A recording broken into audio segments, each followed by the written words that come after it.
c'est la première fois que je fais cette présentation.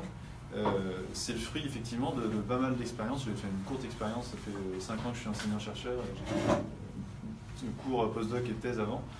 Et donc j'ai eu l'occasion de travailler sur des milieux très différents, des problématiques assez différentes aussi. Et j'ai rarement eu l'occasion de prendre un petit peu de recul sur la démarche générale. Et c'est l'occasion de... J'étais content de préparer cette présentation, de me poser des questions. Normalement, on est un peu la tête dans le guidon pour essayer de répondre à des questions opérationnelles. Ce qui a caractérisé pas mal de mes recherches, c'était souvent un problème, typiquement d'approvisionnement en eau potable aux îles Galapagos, des problèmes de débit de base sur le bassin de la Seine, donc autour de Paris, et là plus récemment d'une problématique d'alimentation en eau potable dans la région bordelaise. Alors du coup, j'ai intitulé cette présentation avec un titre un peu provocateur. Je vais essayer quand même de pondérer mon propos, parce que au fur et à mesure de mes quelques expériences, j'ai souvent eu des choix à faire, et je pense que je suis pas le seul à avoir eu ce problème-là. J'ai souvent, de ma courte expérience aussi, eu des critiques de physiciens me disant que c'était vraiment scandaleux de faire ce type de massacre de physique. Mais j'ai pleinement assumé ces choix. Pourquoi? Parce que c'était pour répondre à des questions opérationnelles. Donc d'où l'idée, c'est en gros gérer l'incertitude pour répondre à des questions opérationnelles. Une question opérationnelle, c'est typiquement voilà, combien d'eau puis-je prélever dans ce puits sans avoir un impact négatif, inacceptable sur une rivière. Comment prélever dans ce puits pour avoir une qualité acceptable. Donc on va avoir besoin de modèles pour répondre à des questions. Et donc ce n'est pas de la modélisation vraiment fondamentale, avec de la recherche fondamentale, c'est d'utiliser des techniques de pointe pour répondre à des questions très concrètes au final. Voilà, alors cette présentation, donc je la dois aussi à mes collaborateurs, en particulier mes deux étudiants en doctorat, dont un qu'on a exporté très récemment, et merci d'assurer un service après-vente. Enfin, bon, je pense que vous tombez plutôt bien avec ce gars-là. Donc Hugo Delotier, qui est co-auteur de cette présentation, qui va la découvrir en même temps, mais il va reconnaître certains de ses travaux ici. Et Johan Kosker, qui était son co-bureau à Bordeaux, avec qui j'ai travaillé ces 4 dernières années, et on a appris énormément ensemble, puisque c'était mes premiers étudiants en thèse. Et aussi, j'ai mis 2 post-doctorants qu'on travaillait avec nous sur un projet qui s'achève. Hein. Et mon directeur et collègue, Alain Dupuis, que connaît sans doute René. Voilà, donc du coup, je suis enseignant à l'école, comme disait Jean-Michel, c'est une petite école d'ingénieurs de 40 étudiants en ingénierie, géosciences, développement durable, avec une partie hydrogéologie assez importante. Et donc on a un laboratoire de recherche adossé à cette école-là, qui s'appelle Géoressources et Environnement. Alors la présentation, il y aura 3 parties. Une première partie, une introduction en fait pour se poser la question qu'est-ce qu'un modèle physique, quelles sont les problématiques avec un modèle physique, avec surtout des illustrations. Et donc le cœur de la présentation, c'est un exemple de sacrifice de la physique, un projet qu'on vient de terminer, et pour lequel on a dû faire de nombreux choix, mais je suis très fier d'avoir répondu, je pense, à des questions opérationnelles. Et enfin, donc d'essayer de tirer des enseignements de ces quelques expériences et d'en discuter avec vous. Je serais très content d'avoir vos retours aussi là-dessus. Alors, tout d'abord, donc une réalité physique, vous le savez tous en tant que... Enfin, la géoscience, c'est vraiment la caractérisation, la caractéristique de notre spécialité par rapport, par exemple, à des mécaniciens, c'est qu'on ne connaît pas le milieu. Et que ce milieu-là, il est naturel, il est très compliqué, il y a une multitude de processus, il y a des propriétés hydrauliques en particulier qui ont des structures très complexes qu'on ne connaît pas. Et on dispose de très peu d'observations pour connaître ce milieu. Donc, pour avoir eu quelques échanges avec des mécaniciens, ils sont totalement déboussolés dans un contexte comme ça. Mais comment vous faites pour travailler sur un milieu que vous ne connaissez pas ou très peu? Donc ça, c'est vraiment la caractéristique qu'on a. Donc je vais pas revenir, enfin, Sur les processus, on a bien sûr donc, des processus d'infiltration préférentielle, même sur un espace très compliqué, on en parlait il y a quelques minutes avec Jean-Michel, enfin, l'infiltration même sur du sol, eh bien, finalement peut être extrêmement compliqué à modéliser. Et rien que ça, de toute façon, on n'arrivera jamais à le modéliser parfaitement. On ne pourra jamais arriver à une précision qui est exhaustive. Voilà, donc pour faire très simple, les écoulements, ils ont tendance à être tridimensionnels, à être multiphasiques quand on a une partie principalement d'air. Je n'ai jamais travaillé sur les problématiques pétrolières directes, mais ça arrive aussi. Mais dans toute la zone non saturée qu'on a toujours sous nos pieds, eh bien, on a bien sûr un milieu multiphasique avec une phase d'air, enfin air, eau et solide bien sûr, et des interactions entre ces trois milieux. Le milieu il est hétérogène de par sa formation et anisotrope. Et ensuite, à l'intérieur de ça, donc on va avoir un écoulement de fluide, c'est ça qui nous intéresse. Cet écoulement-là peut conduire au transport d'espèces dissoutes. Et ce transport, il se fait de manière advective, donc le contaminant va suivre l'eau gentiment. Mais il y a aussi des effets de dispersion. Et éventuellement, pendant ce trajet-là, les espèces peuvent réagir avec le milieu ou elles-mêmes se dégrader. Donc le transport d'espèces en nappe, enfin d'eau en milieu poreux, c'est complexe aussi. Ensuite, à plus grande échelle, on a nos objets qui nous intéressent, des masses d'eau, typiquement des aquifères en hydrogéologie, qui vont interagir avec la surface. Ça va être des cours d'eau, ça va être la transpiration, la reprise transpiratoire, et aussi avec les océans, avec l'atmosphère, tout ça. Et alors, pour simplifier le tout, nous, en tant qu'espèce humaine, on perturbe l'ensemble pour l'exploiter ou pour se débarrasser d'effets néfastes. Donc nos infrastructures ont un énorme effet, les prélèvements ont un effet sur la nature. Et malheureusement, même si c'est nous qui faisons cet effet-là, ben on ne sait pas trop ce qu'on fait.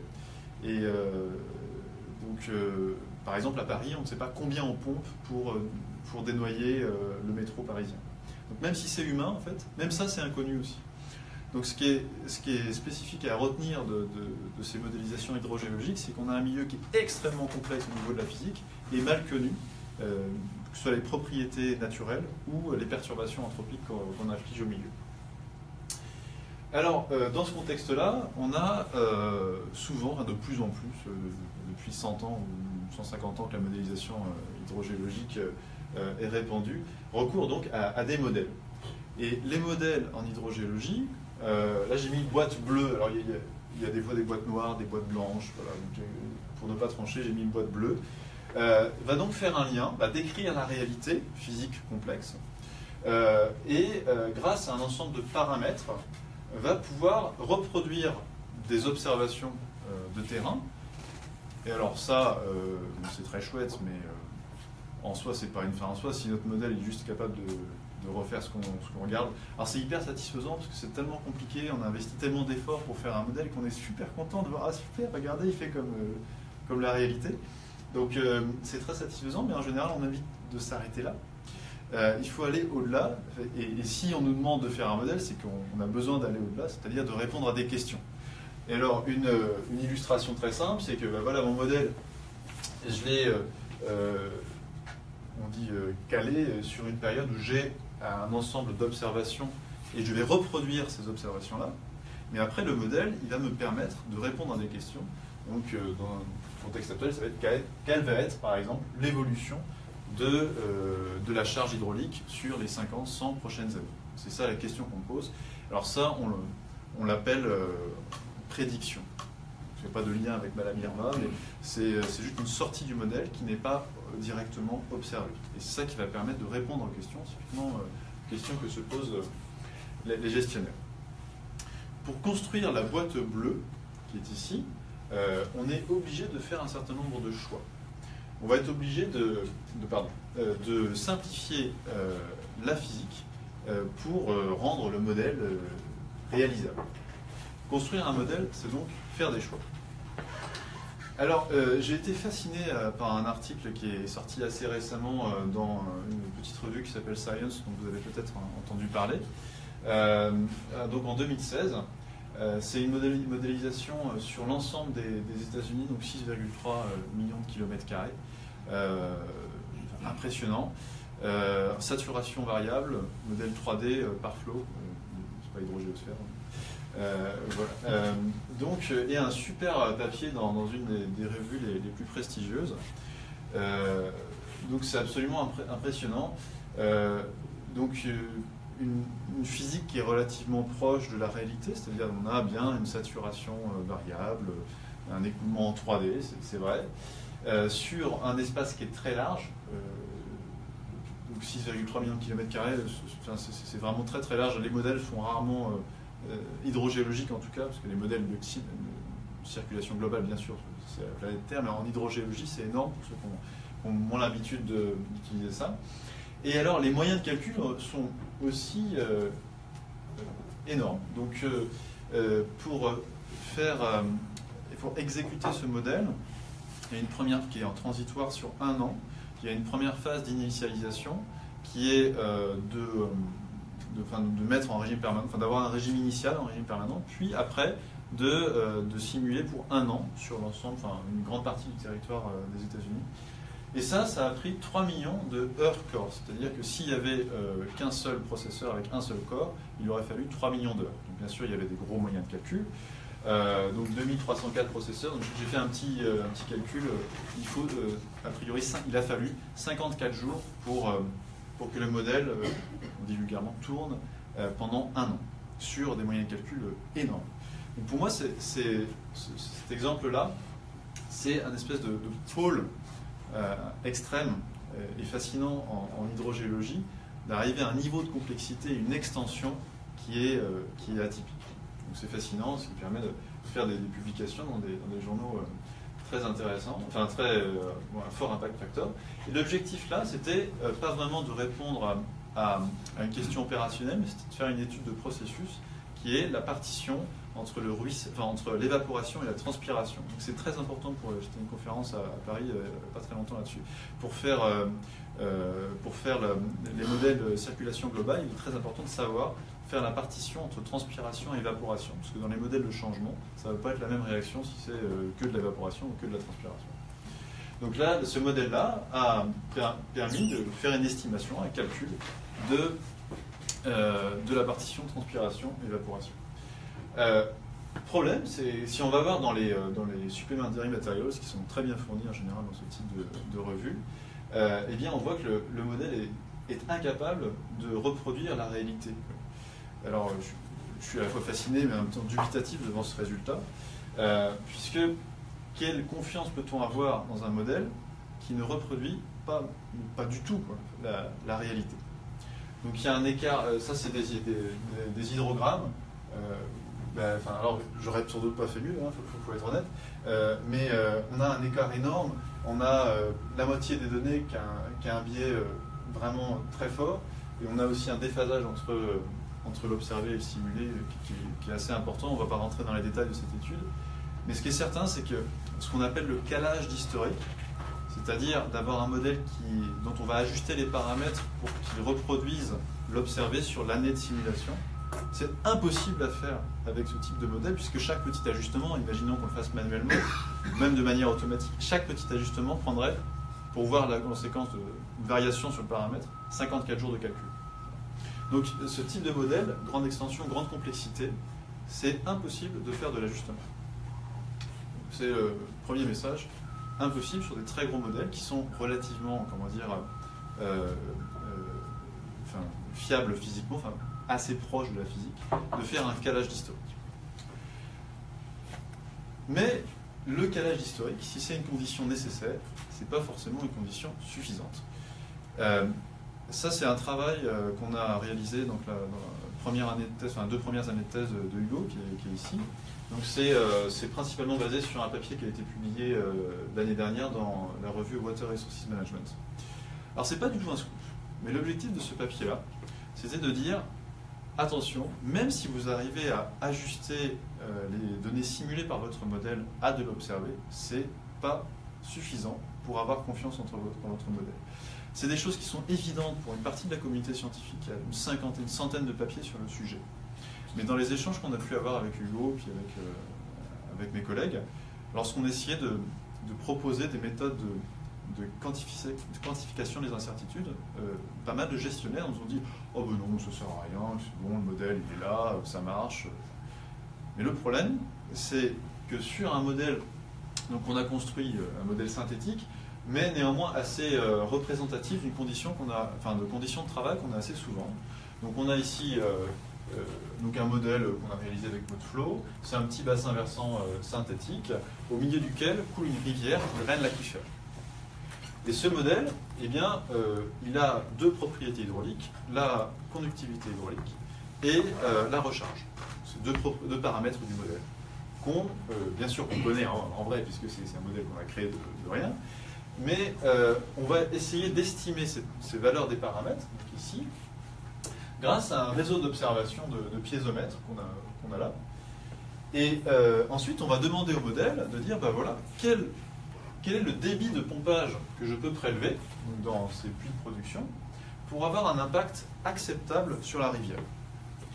Donc ça, c'est quelque chose qui arrive assez souvent. Un gestionnaire nous dit, voilà, si je pompe trop fort, la rivière va se retrouver asséchée. Plutôt que de faire un essai sur la réalité, pomper comme un sourd et voir si la rivière est asséchée, ah, c'était trop, on va essayer de se dire, je vais utiliser un modèle pour estimer l'impact potentiel d'un prélèvement sur la rivière. Mais on ne connaît pas la réalité. Donc qu'est-ce qu'on va faire? On va faire donc la première étape d'ajustement aux données observées qu'il a, c'est juste des charges hydrauliques. Donc souvent, quand on cale un modèle, on va juste ajuster des chroniques piézométriques à simuler à des chroniques piézométriques observées. Alors voilà en quoi ça consiste. En général, l'observé, c'est le schéma en noir, il est ici. Quand on commence, on est complètement dans les choux, c'est-à-dire que notre modèle, il ne reproduit pas la réalité. Et ensuite, on va ajuster la valeur des paramètres de façon à avoir une erreur, donc ici quantifiée par l'erreur moyenne quadratique, RMSE, entre l'observé et le simulé, acceptable. Donc c'est ce que Hugo a fait. Il a ajusté ces valeurs de paramètres, puis après, on s'est dit, tiens, on va recommencer. Et on a pu en avoir deux jeux de paramètres qui s'ajustent parfaitement avec l'observé. Alors ce qu'on s'est dit après ça, c'est qu'on va faire la carte de l'ajustement en fonction des deux paramètres, recharge et conductivité hydraulique. Ici. Donc là, ce graphique, qui est un petit peu difficile qui a un certain côté esthétique, bravo Hugo, mais quand on tombe dessus, hein, c'est un peu atypique. Donc on est dans l'espace des paramètres, c'est-à-dire que sur l'axe ici horizontal, on a la valeur du paramètre recharge, c'est-à-dire ce qui arrive, qui va recharger l'aquifère. Et verticalement, on a la conductivité hydraulique, on a bien sûr des valeurs a priori sur ces deux paramètres, mais on n'a pas de connaissance parfaite de ce système. Et ensuite, on va demander soit à un étudiant, un ingénieur, de calibrer le modèle, ou aussi à un algorithme, peu importe. Et l'erreur, ça c'est les points initiaux là, donc la carte, excusez-moi, la carte ici, la couleur, là, qui va des couleurs chaudes vers des couleurs blanches, c'est l'erreur. Ici, mon modèle est très mal calibré, parce que la courbe qui était rouge là, dans les choux. Et en blanc, c'est super, il y a un ajustement parfait. Et qu'est-ce qu'on voit? Eh bien, il y a toute une vallée ici, où l'ajustement est parfait, c'est-à-dire qu'on a une erreur moyenne quadratique quasiment nulle. Donc, c'est très connu, ça s'appelle l'équifinalité. De nombreux jeux de paramètres différents permettent de reproduire l'observé. Ça, c'est un problème qui est dû à un déséquilibre entre ce qu'on attend des observations, les charges, et ce qu'on veut qu'elles fassent sur les paramètres. La contrainte sur les paramètres est trop faible. Alors, je ne suis pas en mesure d'estimer de manière unique mes paramètres. Et ça va poser un problème, puisque si je rajoute sur cette carte-là les isovaleurs du débit d'exploitation durable, c'est-à-dire celui qui permet de ne pas avoir de conséquences trop fortes sur le débit de base en rivière. Ce débit de base, lorsqu'on est pour des valeurs de recharge assez faibles, ce débit d'exploitation durable, pour des valeurs de recharge assez faibles, est de l'ordre de 50 m3. Mais en revanche, pour des valeurs de recharge assez fortes, il peut atteindre 700 m3. Conséquence, même si on a des données simulées qui s'ajustent parfaitement à l'observation, on peut avoir une erreur énorme sur la question qu'on se pose, à savoir quel est le débit d'exploitation durable. Et dans plein de régions du monde, des modèles sont utilisés sans cette problématique-là pour définir, pour faire les allocations de pompage.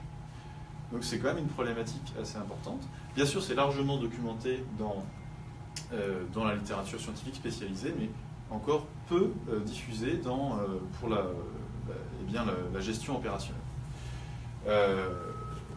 Voilà. Donc, alors là, qu'est-ce qu'on fait? Donc on peut arrêter la modélisation et se dire ça sert à rien, je vais plutôt faire de l'ECA. Alors l'idée c'est plutôt de dire non, on va acquérir de l'information complémentaire pour ne plus avoir ce qu'on appelle d'espace nul, c'est-à-dire des déclufinalités. Donc on va rajouter de l'information jusqu'à ce que le niveau d'incertitude soit satisfaisant pour répondre à notre question. Il y aura toujours de l'incertitude, mais elle devient satisfaisante quand elle permet de répondre à notre question. Et alors pour ça, c'était la deuxième partie de la thèse de Hugo. Je vous invite à lire. Non, c'est pas possible, puisqu'il est encore en revue dans un excellent journal scientifique, donc Hydrogéologie Journal. Alors, le problème. Donc, premier exemple, vous avez vu, quand le modèle est trop gros, on ne peut pas faire de calage d'historique. Et même si on arrive à faire le calage d'historique, eh bien, on n'est pas forcément sûr que ce soit fiable, donc il faut absolument faire une quantification des incertitudes. Donc, lorsqu'on se lance dans un projet de modélisation hydrogéologique, il faut prévoir un modèle qui soit suffisamment rapide et simple pour être en mesure de faire un calage d'historique et une estimation, une quantification des incertitudes. Tout projet de modélisation doit comporter ces deux étapes. Donc, estimation des paramètres, puis quantification des incertitudes. Et il y a un choix à faire sur la simplicité du modèle pour que le modèle soit suffisamment fiable, précis, fidèle à la réalité pour être pertinent. C'est ce pôle-là. Il doit être suffisamment fiable et précis pour être pertinent, c'est-à-dire qu'il ne doit pas être fou. Mais s'il est trop fiable, trop précis, il devient trop lourd pour mettre en œuvre les deux étapes fondamentales que sont l'estimation des paramètres et la quantification des incertitudes. Il y a donc un compromis à rechercher entre d'un côté la fiabilité, le niveau de détail, la qualité, la physique du modèle, et de l'autre côté un certain nombre des sacrifices qui doivent être faits sur la physique pour rendre le modèle opérationnel, c'est-à-dire réduire son temps de calcul et réduire aussi le nombre de paramètres. Puisque plus on a un modèle qui est simple, plus ces temps de calcul sont courts, évidemment, moins il y a de paramètres, et aussi, de manière fondamentale, moins il y aura d'observations nécessaires pour contraindre ces paramètres. Et à l'inverse, plus un modèle est complexe, plus les temps de calcul vont être longs, plus les moyens de calcul nécessaires vont être très importants, et plus il va falloir d'informations, d'observations, qui coûtent cher, pour contraindre ces paramètres.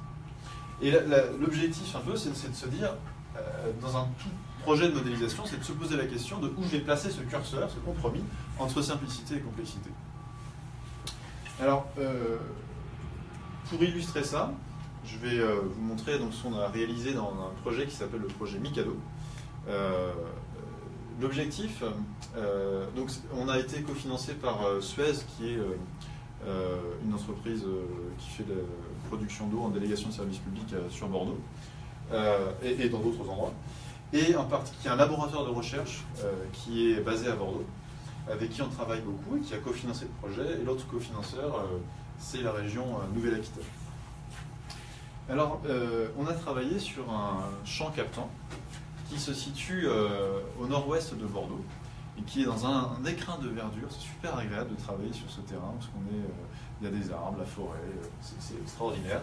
Donc c'est une très belle, très jolie forêt où il y a deux puits de production qui prélèvent chacun à peu près 200-250 mètres cubes et deux grandes galeries drainantes qui sont plusieurs centaines de mètres de longueur, et sont à autour de 10 mètres de profondeur dans l'aquifère. Et donc il y a des pompes dans ces galeries drainantes, donc ici et là. Le problème, c'est que ce site est traversé par une rivière qui coule nonchalamment dans cet écrin de verdure, mais que l'écrin de verdure est entouré par une des plus grandes entreprises d'aérospatiale que je ne vais pas nommer, qui est située à côté de Bordeaux. L'aérospatiale à Bordeaux, ça rapporte plus que le vin, pour vous donner un ordre d'idée. Donc c'est assez important. Et bien sûr, la rivière est un peu contaminée par ses activités industrielles, plus par des activités domestiques et commerciales. Donc il y a station-service à côté, il y a tout un réseau d'assainissement qui passe par là aussi. Bref, cet écrin de verdure est entouré par des zones à risque et la rivière est connue pour être contaminée. L'objectif qu'on avait, donc là on nous a dit, voilà, vous allez faire un modèle pour essayer de revoir, comprendre le système, et ensuite revoir le schéma d'exploitation, c'est-à-dire la distribution des prélèvements dans chacun de ces ouvrages, de façon à réduire la vulnérabilité à la rivière. Alors, je vais vous donner quelques idées sur le contexte. On a donc une rivière qui était contaminée par ce qui est utilisé comme propulseur pour les missiles, le perchlorate d'ammonium. On en trouve plein aussi partout en France, dans les explosifs, mais aussi aux États-Unis. Le perchlorate d'ammonium, c'est très à la mode. Et la rivière était fortement contaminée depuis très longtemps. Alors ça, c'était un sujet très intéressant puisque les premières activités industrielles datent de Napoléon. Il y avait les poudrières de Napoléon. Et à peu près au même moment, eh bien, il y a eu les premiers puits qui ont été installés là. Parce que se pose la question de savoir qui était arrivé le premier, parce que le premier avait le droit de garder, parce qu'il y a bien sûr eu un procès dans cette histoire-là, et donc c'est savoir qui a commencé là la production d'eau potable ou l'industrie. Donc c'est historique, il y a une pollution qui est très ancienne, qui est en cours de contrôle, mais il y a néanmoins des accidents qui restent présents, et on a retrouvé la pollution dans les ouvrages de production. La géologie, c'est donc il y a un grand massif, une unité calcaire, c'est de l'Oligocène, un calcaire qui a permis de construire pas mal de maisons à Bordeaux, qui est donc recouvert localement, en particulier dans le lit de la rivière par du plio quaternaire, donc c'est des sablons. Donc l'aquifère est très épais puisqu'on a à peu près une quarantaine de mètres d'épaisseur. La couverture par des sables, c'est quelques mètres. Et donc il y a deux unités. Et ce qui est problématique, c'est que, qui rajoute de la complexité, pour revenir au sujet de tout à l'heure, c'est la karstification des calcaires. Et il y a des fortes anomalies, des accidents très nombreux dans ces calcaires, dus à des figures de karstification. Alors ce n'est pas des tunnels pour faire la super spéléo, mais il y a des figures de karstification qu'on peut deviner ici. Alors, le trou ici, c'est pas un karst, c'est juste une entrée de carrière.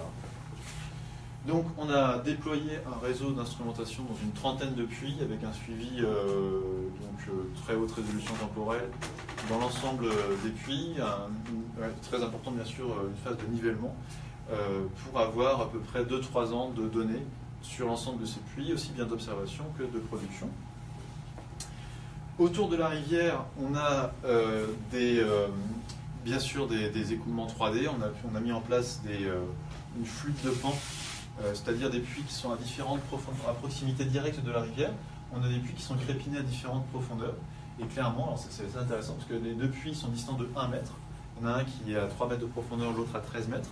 Et la différence de niveau est de 1 mètre. Donc le gradient est très important. Il y a un gradient vertical, ce qui est connu. Ensuite, même si ce n'était pas documenté dans la littérature, on a observé des anomalies dans les concentrations en perchlorate d'ammonium. Et donc les perchlorates réagissent, se dégradent, même au milieu naturel. C'est une super nouvelle, c'est-à-dire que a priori la contamination est moins forte après passage dans l'aquifère, mais ça complique la modélisation. Voilà la question. On a un système qui est... Alors là, je ne sais pas ce que vient faire cette diapo-là. Si, c'est bon. Ouais, pardon. Voilà. Donc, on a un système qui est hyper complexe.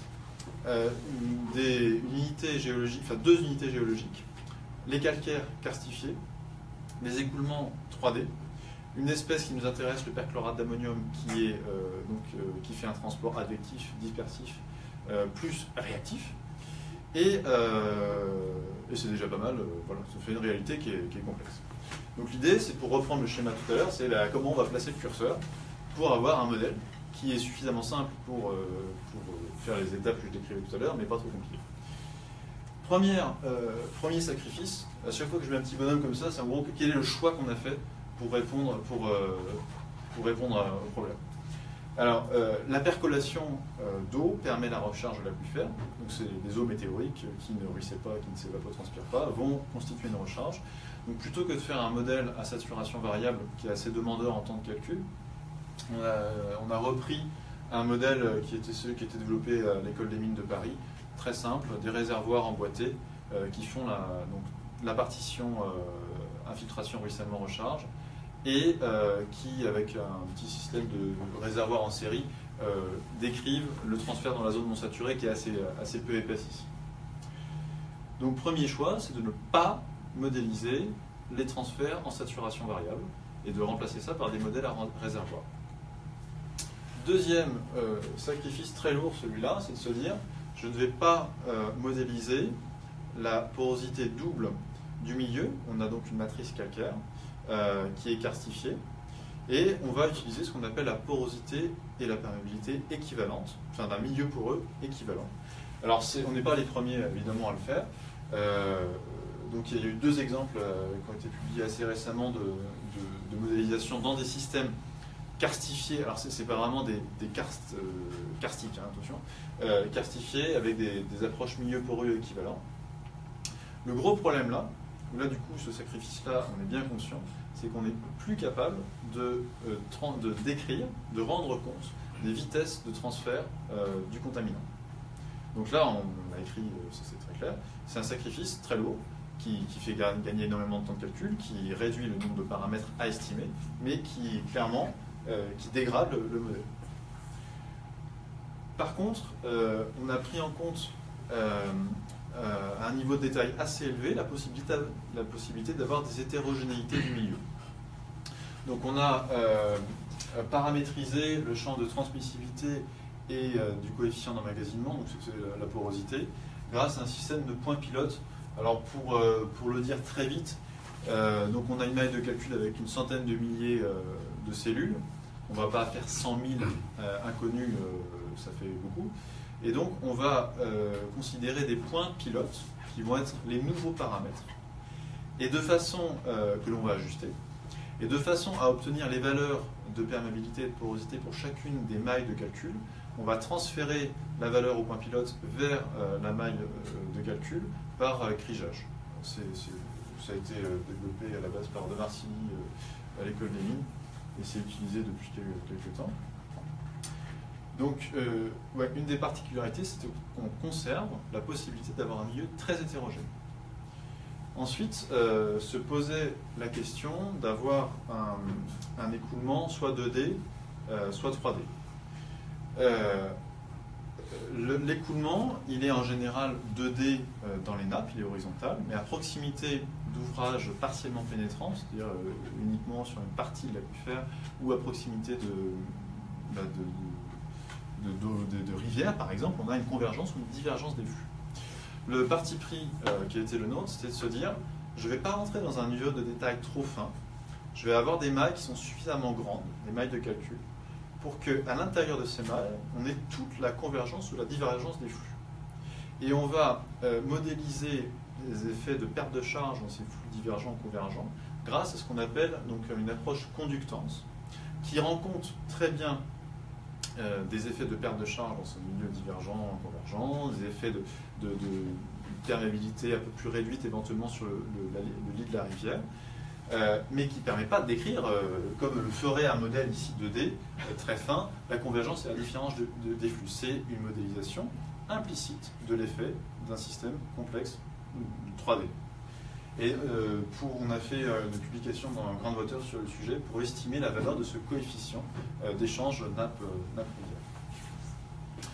Donc on a déjà un modèle qui est 2D, milieu poreux équivalent, et donc une modélisation de la recharge simplifiée. On arrive au gros problème qui est celui du transport et qui est celui pourquoi on nous a demandé de travailler sur le sujet. Alors, même dans un modèle 2D, milieu poreux équivalent, de faire une modélisation du transport avec une approche donc, advectif, dispersif plus réactif, ça demande en transitoire plus d'une journée de calcul. Donc le calage historique, sachant qu'on a une centaine de paramètres, et la quantification des incertitudes ne serait pas possible avec un tel modèle de transport. Alors, on a donc fait un sacrifice, tout comme pour le problème du temps de transfert. On s'est dit, bah, là, on ne saura pas le faire. On ne saura pas faire le temps de transfert. Eh bien, on a choisi de travailler sur des rapports de mélange, nappe, rivière, plutôt que directement sur l'espèce qui nous intéresse, le perchlorate d'ammonium. La rivière a des propriétés chimiques, elle est moins minéralisée que l'eau de l'aquifère. Et si on considère un puits de production à proximité de la rivière, comme c'est le cas pour nous, on a donc une partie du puits qui est alimentée par l'aquifère, une eau qui est minéralisée ici en rouge, et une partie du puits qui est alimentée de manière indirecte, après un transfert par l'aquifère, par de l'eau de rivière, moins minéralisée. J'ai donc deux pôles, un pôle peu minéralisé rivière et un pôle minéralisé aquifère. Et on a pu regarder que en fait, l'ensemble des points s'alignait assez bien sur ce qu'on appelle cette droite de mélange, et que donc on pouvait décrire la vulnérabilité rivière grâce à ce rapport de mélange nappe-rivière. Un rapport à 100%, ça veut dire que toute l'eau a une signature qui est très proche de celle de la rivière. Et à l'inverse, si on a un rapport de mélange de 0%, ça veut dire que notre puits il est alimenté que par l'aquifère. Alors bien sûr, ce n'est pas exactement la valeur du perchlorate d'ammonium. Mais comme on a pu le vérifier par différentes méthodes, le perchlorate d'ammonium vient de la rivière. C'est un proxy, c'est-à-dire une valeur, un indicateur qui va nous permettre de décrire notre vulnérabilité au perchlorate d'ammonium. Ensuite, on a mis en œuvre un modèle de transport purement advectif, qui prend en compte les échanges nappe-rivière, évidemment, sinon ça ne sert à rien. Et ça fait l'objet d'une publication qui a été soumise à Journal of Hydrology, et qui est donc basée sur un transport advectif, c'est-à-dire quand on a notre puits de pompage, on sème plein de particules autour de ce puits de pompage, et ensuite on fait ce qu'on appelle un... Donc, apparemment, il paraît qu'ici, il ne faut pas utiliser d'anglicisme, donc on fait un backward particle tracking, c'est-à-dire un suivi de particules à reculons. Donc on part du puits et on regarde d'où vient la particule en suivant les lignes d'écoulement.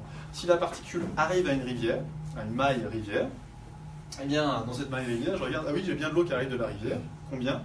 J'ai aussi un transfert potentiellement de l'aquifère, et je regarde ce mélange-là. Et chaque particule a un rapport de mélange. Ensuite, je fais toute la somme des particules.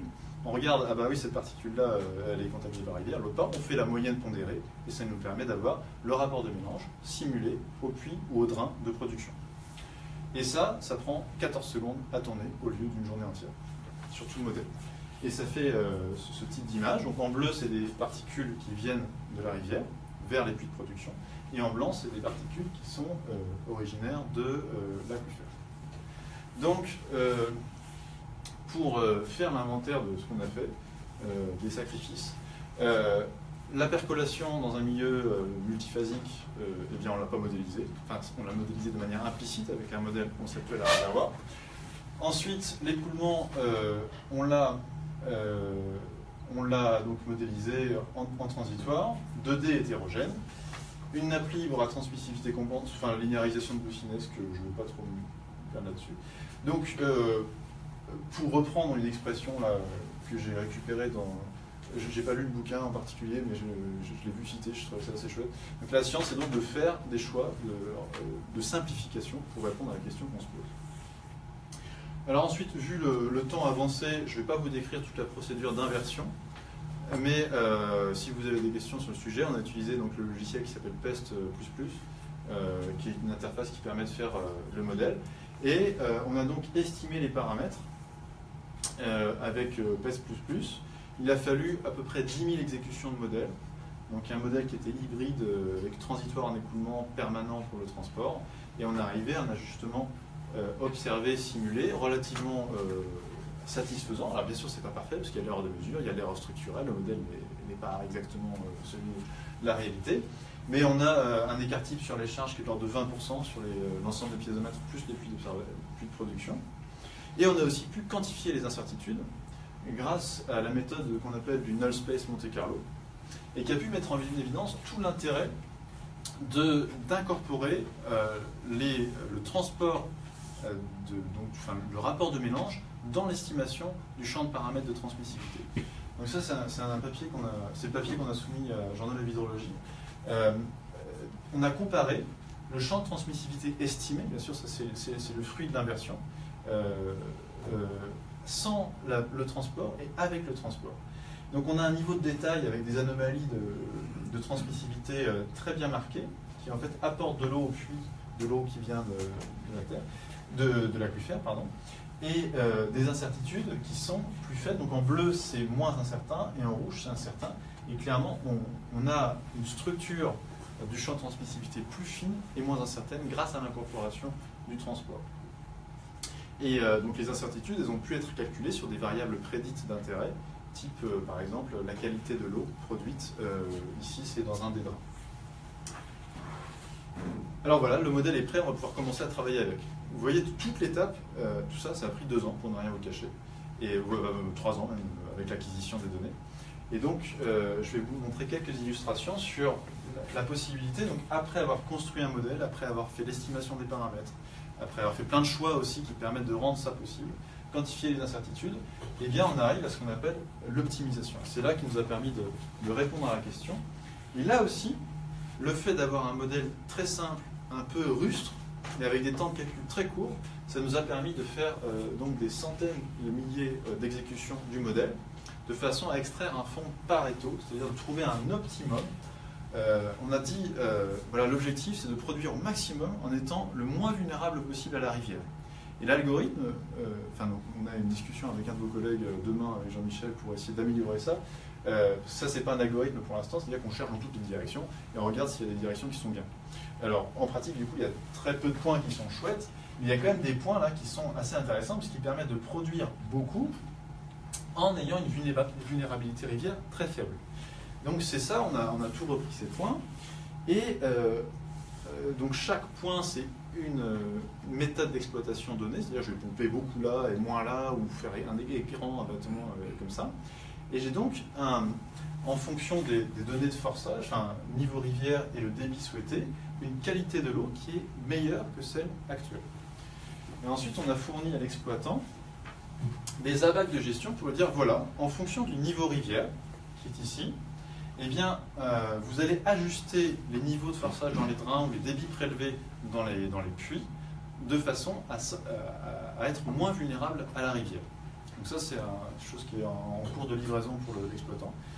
Et pour vous donner une idée de l'intérêt de ça, c'est que si on garde le schéma d'exploitation actuel, on a 25% de la rivière, pour une date que j'ai oubliée, mais peu importe, on a une vulnérabilité rivière 25%. C'est-à-dire qu'il y a, si je prends un rapport de mélange, je mets une cruche d'eau de rivière et 3 d'eau d'aquifère. Maintenant, en optimisé, on descend à 7%, sans aucun travaux, c'est juste en ajustant les débits produits pour le même débit total. L'exploitant est assez content, et du coup nous aussi. Voilà, un petit, pour conclure, parce que j'ai un peu dépassé, pardon. Donc, on est face souvent à ce problème. On a donc la complexité d'un modèle qui, lorsqu'elle augmente, va nous augmenter plusieurs choses. Le temps de calcul, le nombre de paramètres nécessaires, puisqu'on prend plus de processus ou de manière plus détaillée, donc il y aura plus de paramètres, et aussi des observations pour contraindre ces paramètres. Donc, dans quel sens faut-il travailler? Est-ce que je vais d'abord me fixer un niveau des temps de calcul et après ajuster la complexité, ou plutôt ajuster la complexité et après ajuster mes moyens? Donc ça, il n'y a pas... je ne suis pas encore bien mature là, dans ma réflexion à ce niveau-là. En revanche, il y a une tentation que j'ai recroisée par... il y a pas mal de collègues qui nous ont fait la remarque. Vraiment, c'est très grossier ce que vous faites. Vous auriez pu augmenter les moyens de calcul pour faire du 3D. Oui, alors bien sûr. Donc on aurait pu lancer tous ces calculs. Alors, on n'a pas fait ça sur un ordinateur, qui est très bien ton ordinateur, mais on n'a pas fait ça sur un portable non plus, les calculs. On a des stations de travail Dell 20 processeurs, ce qui n'est pas rien non plus. mais on n'a pas lancé ça sur un cluster type ceux qui sont utilisés pour la météo. Alors c'est aussi pour des raisons qui nous semblent, il faut, comme disait l'autre, un philosophe grec dont j'ai oublié le nom, de la mesure dans toute chose. Et ce qui est certain, c'est qu'il faut chercher un niveau de complexité qui correspond à nos attentes. Alors j'ai trouvé ce graphique assez intéressant qui est de trouver en fait un compromis entre le niveau de compréhension, sorti dans Groundwater très récemment dans un numéro spécial de Taille Ferré, et je pense qu'il faut se garder d'arriver à un niveau de complexité démesuré par rapport aux questions que l'on se pose vraiment, et de se retrouver, alors je ne sais pas si l'expression est valable ici, nous on dit écraser une mouche avec un marteau, donc c'est typiquement le coup de lancer un modèle extrêmement complexe pour répondre à des questions qui finalement n'en ont pas besoin. Et l'idée, enfin le message, j'ai découvert ce truc-là la semaine dernière pour rien vous cacher, c'est de ce qu'ils appellent ici donc la simplicité élégante, c'est un peu malin. Alors bien sûr c'est du temps, c'est de réflexion, de sacrifice, d'essai et tout ça, mais dans un contexte où on essaie de réduire les consommations énergétiques, autant que chacun y participe un petit peu. Et donc, on peut se poser des questions, je pense, assez couramment, avant tout travail de modélisation, c'est-à-dire, est-ce que je fais de la 2D, est-ce que je fais du 3D, est-ce que je fais du transitoire ou du permanent. Et il y a deux papiers de Edgema là-dessus, qu'on a trouvé très intéressants, et donc un manuel d'hydrogéologie, je ne suis pas co-auteur ni géologie évidemment, mais je trouve que c'est des publics super intéressants, donc je les partage, c'est pas les miennes, mais je les trouve chouettes. Mais des fois, la complexité est de toute façon obligatoire pour répondre à la question qu'on se pose. Donc nous là on a plutôt de la chance, on a pu faire des sacrifices, et je pense qu'on a quand même réussi à garder un modèle qui était pertinent pour répondre aux questions qu'on se posait. Dans d'autres contextes, c'est pas possible. Est-ce qu'on va se dire je vais sacrifier l'estimation des paramètres à la quantification des incertitudes? Je pense pas. Je pense, à titre personnel, du coup, à mon avis, ça sert à rien de faire un modèle si on n'est pas foutu capable de quantifier les incertitudes et d'estimer les paramètres, dans l'autre sens. En revanche, il y a des méthodes assez intéressantes qui sont utilisées par des pétroliers, qui sont ce qu'on appelle les surfaces de réponse, qui consistent à développer de manière mathématique des modèles proxy dégradés. Donc c'est basé sur des modèles statistiques type polynôme ou crigeage, et d'explorer dans l'espace des paramètres possibles la réponse du modèle réel, très lourd, et de construire un modèle proxy, surrogate, dégradé, de façon à faire l'estimation des paramètres, l'optimisation, et tout ça. Alors bien sûr, c'est un coût, c'est-à-dire que pour construire cette surface, il faut aussi un certain nombre d'exécutions du modèle. Donc ça, je trouve que c'est une méthode qui est assez maligne et qui permet de garder un sens physique, mais d'explorer le possible du modèle grâce à un modèle statistique. Alors c'est très utilisé en aéronautique. Pour ce qui est optimisation des ailes d'avion, par exemple, parce que c'est aussi des modèles qui sont extrêmement lourds, et ils font de l'optimisation avec ça, donc ils ont besoin d'appeler le modèle plein de fois. Et c'est pas le modèle total qu'ils appellent, c'est le modèle dégradé, donc après construction d'un modèle statistique. Nos amis les pétroliers aussi utilisent des champs d'exploitation qui cherchent à optimiser pour avoir plus de sous, et très bien. Du coup, ils utilisent aussi ces méthodes-là, que je pense que c'est assez intéressant.